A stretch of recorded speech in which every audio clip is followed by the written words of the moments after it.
আসসালামু আলাইকুম সবাইকে। আজকে হচ্ছে আমি বানাবো তালের বড়া বা তালের পিঠাও বলতে পারেন। বাট আমাদের এখানে হচ্ছে এই পিঠাটাকে তালের বড়া বলে অনেকে। আর হচ্ছে খুবই সুস্বাদু খেতে। আর সামান্য ২-৩টা উপকরণ হলে খুব সহজেই ঘরে তৈরি করা যায়। আর এর জন্য হচ্ছে প্রথমে লাগবে তাল।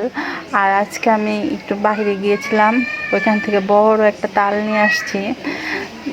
আমার ফার্স্ট টাইম হচ্ছে আমি আজকে হচ্ছে তাল কি বলে তালের আঠি থেকে তাল হচ্ছে আলাদা করব। প্রথমে ভাবছিলাম হচ্ছে মনে হয় খুব কষ্ট হবে, কারণ এগুলো তো আগে আমাদের মা খালা বা নানি দাদিরা করতো। বাট আমাদের সময় আমরা হচ্ছে তালের পিঠা বা তালের বড়া এইসব একটুখানি কষ্ট দেখে স্কিপ করে যাই। বাট বিশ্বাস করেন, ইউটিউব দেখে এই যে এইভাবে ছাঁকনি দিয়ে সেকে হচ্ছে খুবই তাড়াতাড়ি, মানে খুবই সহজে অল্প সময়ে আমি হচ্ছে তালটাকে আলাদা করে ফেলছিলাম। আমি নিজেও ভাবতে পারি নাই যে এত অল্প সময়ে এত সুন্দরভাবে হচ্ছে আমার তাল এই আঠি থেকে আলাদা করা সম্ভব হবে। বাট খুব তাড়াতাড়ি হয়ে গেছে, যেটা মানে আমি নিজেই সারপ্রাইজ হয়ে গিয়েছিলাম।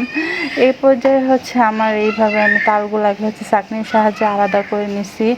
এখন অনেকে হচ্ছে তালটাকে এই শুকনো তেনা দিয়ে হচ্ছে ঝুলিয়ে রাখে, যাতে তালের একটা মাতলা মাতলা ভাব যাতে না আসে এর জন্য। বাট আমি এখানে হচ্ছে ডাইরেক্ট চালের গুঁড়ি ঢেলে দিছি হচ্ছে, মানে খুব তাড়াতাড়ি একেবারে টাটকা থাকতে থাকতে আমি পিঠাটা বানাতে চাচ্ছিলাম।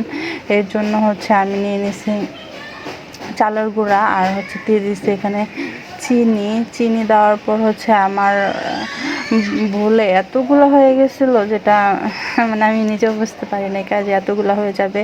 পরে হচ্ছে আমি আরেকটা ডেক্সিতে হচ্ছে কনভার্ট করে নিই। তারপর হচ্ছে খুব ভালো করে চিনি আর হচ্ছে তালটা আর হচ্ছে চালের গুঁড়াটাকে মিক্স করতে হবে, হাতের সাহায্যে এটা মিক্স করতে হবে। আর এরপর যে আমার ফ্রিজে রাখা ছিল হচ্ছে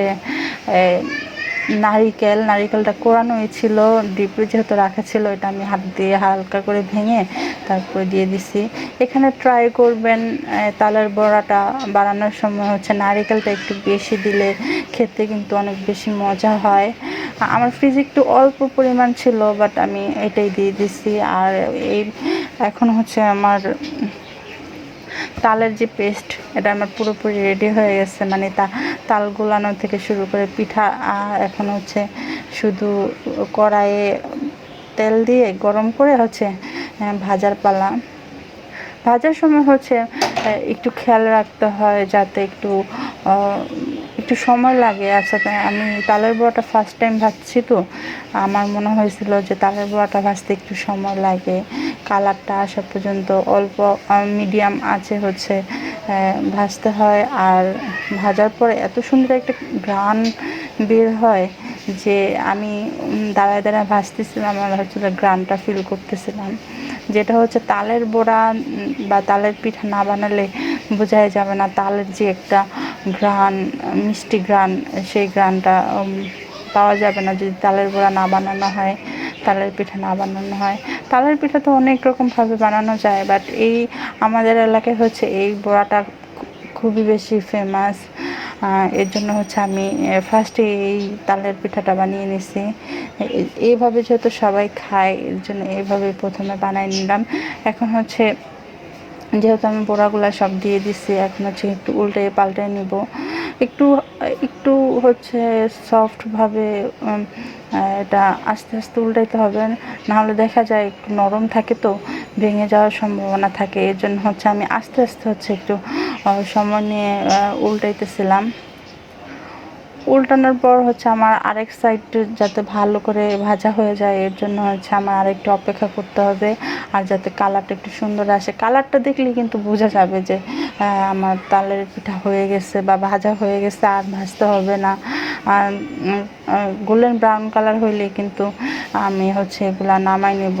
প্রথম হচ্ছে যেগুলো আমি আগে দিয়ে দিয়েছিলাম সেগুলো হচ্ছে অনেকটা গোল্ডেন ব্রাউন কালার হয়ে যাচ্ছিল, তাই হচ্ছে মাঝখান থেকে আমি যেগুলো একটু বেশি ভাজা হয়ে যাচ্ছিল সেগুলো একটা একটা করে তুলে নিতেছিলাম।